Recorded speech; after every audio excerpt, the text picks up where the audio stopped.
મીઠી મધુરી વાત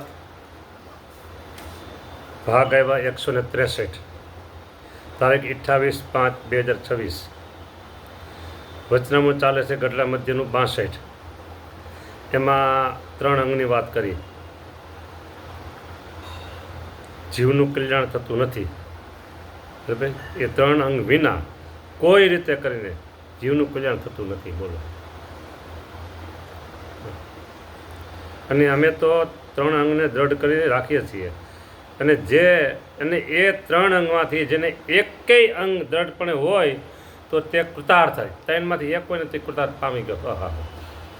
હવે એ 3 અંગવાળાના જે લક્ષણ નોખા નોખા કહીએ છીએ. પહેલાં એને આત્મનિષ્ઠા હોય તો એના લક્ષણ કેવા?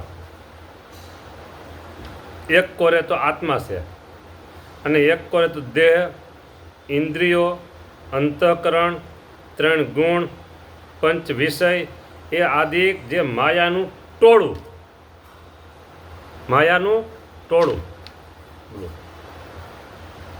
અને મધ્યના 45માં પણ કીધું છે 51 ભૂતનું ટોળું. અહીંયા માયાનું ટોળું કીધું. પણ એ બધા એકને, બીજા કોઈ નહીં. એક કોરે દેહ છે, ઇન્દ્રિયો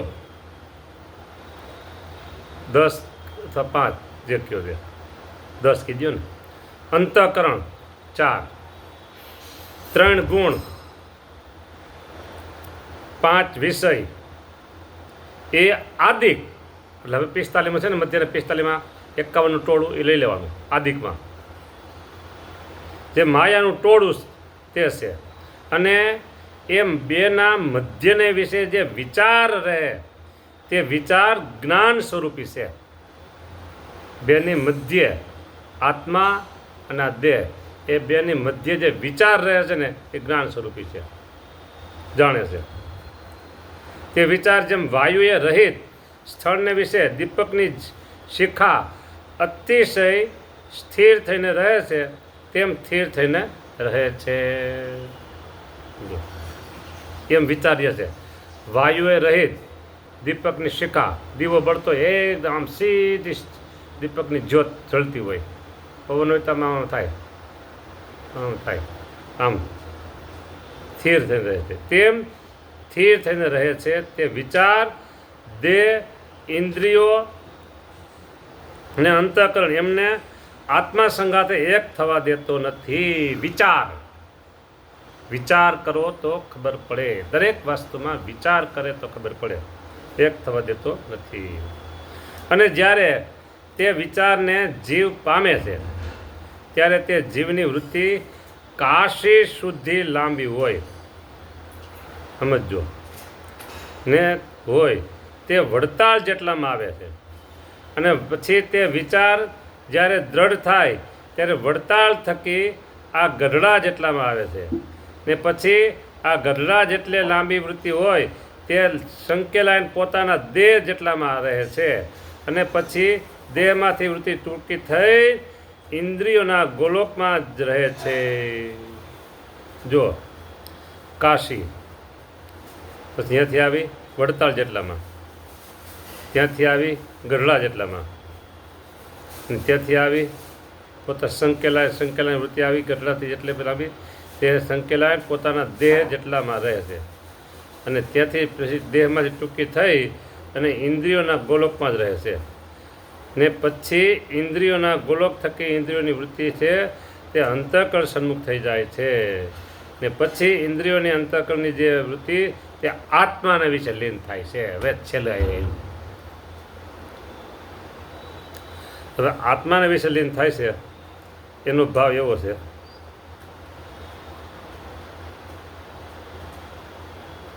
આત્મા એટલે ભગવાનનું ધામ. આત્મા એટલે ભગવાનનું ધામ. ત્યાં પછી વિરામ પામે છે. ત્યાંથી હવે આગળ પણ જવાનું નથી કંઈ. એ જીવના વાસના લિંગ દેહથી નાશ થયો કહેવાય. એ જીવનો વાસના લિંગ દેહનો નાશ થયો. એ વિચાર છે તે જ્યારે આ જીવ સંગાથે મળે છે ત્યારે જીવના હૃદયને વિશે પ્રકાશ થાય છે અને પોતાના આત્માનું બ્રહ્મ રૂપે દર્શન થાય છે. આત્માનું તે બ્રહ્મને વિશે પર બ્રહ્મ જે નારાયણ તેનું પણ દર્શન થાય છે. આત્માનું બ્રહ્મ રૂપે દર્શન થયું, પછી આત્માને વિશે રહે પરમાત્મા પરબ્રહ્મ, બ્રહ્મને વિશે પરબ્રહ્મ રહેલા એનું પણ દર્શન થાય છે. અને તે દર્શનના કરનારાને એમ અનુભવ થાય છે જે હું આત્મા છું અને મારે વિશે જે પરમાત્મા છે તે અખંડ રહ્યા છે. હું આત્મા છું અને મારે વિશે પરમાત્મા અખંડ રહ્યા છે. અને એવી રીતની અખંડ સ્થિતિ રહે એ આત્મનિષ્ઠાની અતિ ઉત્તમ દશા છે. આમાં કાંઈ ખેડ પડે એવું છે નહીં. ખેડ પડે એવું છે નહીં, પણ એટલું સમજી રાખવાનું કે હું આત્મા છું અને મારે વિશે પરમાત્મા અખંડ રહ્યા છે. આટલી વાત સમજાઈ જાય એટલે આગળ બધી આવ્યું ને કાશી, વડતાલ, ગઢડા એ બધી સમજાય તો ભલે ન સમજાય તો કાંઈ નહીં, પણ છેલ્લે એટલું સમજી રાખવાનું કે હું આત્મા છું અને મારે વિશે પરમાત્મા છે તે અખંડ રહ્યા છે. આટલું સમજે ને એટલે આખો આત્મનિષ્ઠાની વાત આખું લેક્ચર આવ્યું ને બધું સમજાઈ ગયું, પૂરું થઈ ગયું. બીજું કાંઈ સમજવાની જરૂર નથી. આત્મનિષ્ઠામાં આટલું હું આત્મા છું, હું આત્મા છું, હું આત્મા છું અને મારે વિશે તે પરમાત્મા ભગવાન સ્વામિનારાયણ તે અખંડ રહ્યા છે, અખંડ રહ્યા છે, અખંડ રહ્યા છે. આવી રીતની અખંડ સ્થિતિ રહે છે એ આત્મનિષ્ઠાની ઉત્તમ દશા છે. લ્યો આવી રીતે અખંડ રહે તો હું દેહ, હું દેહ, હું દેહ એ મનાઈ ગયું છે ને એ કાઢી હું આત્મા, હું આત્મા, હું આત્મા, હું આત્મા આ ગોખવાનું છે. એને બીજું કેટલી ગોખી નાખી છે, ગોખવાનું નથી ગોખતા. અને એ આત્મનિષ્ઠાની ઉત્તમ, અતિ ઉત્તમ, અતિ સ્થિતિ કીધું તો વાંધો નહોતો અને ઉત્તમ દશા કીધું તો વાંધો નહોતો. ઉત્તમ દશા કીધું તો હાલત અને અતિ દશા કીધું તો હાલત, પણ અહીં બે વિશેષણ મૂકી દીધા. અતિ ઉત્તમ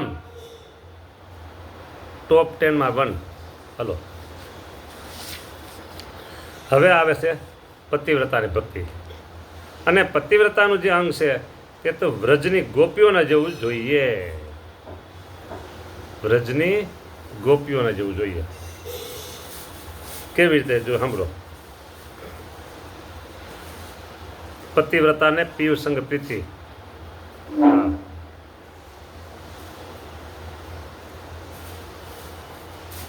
જેમ ગોપીઓએ જે દિવસ થકી શ્રી કૃષ્ણ ભગવાનના ચરણારવિંદનો સ્પર્શ કર્યો તે દિવસ થકી જેટલા સંસાર સંબંધી જે સુખ તે સર્વે ઝેર જેવા થઈ ગયા. બોલો, સંસાર સંબંધી જે સુખ તે ઝેર જેવા થઈ ગયા ને આપણે તો અમૃત જેવા લાગે છે. ગોપીઓ મને આપણે જાજો ફેર નહીં, એને ઝેર જેવા છે ને આપણે અમૃત જેવા લાગે છે. હા,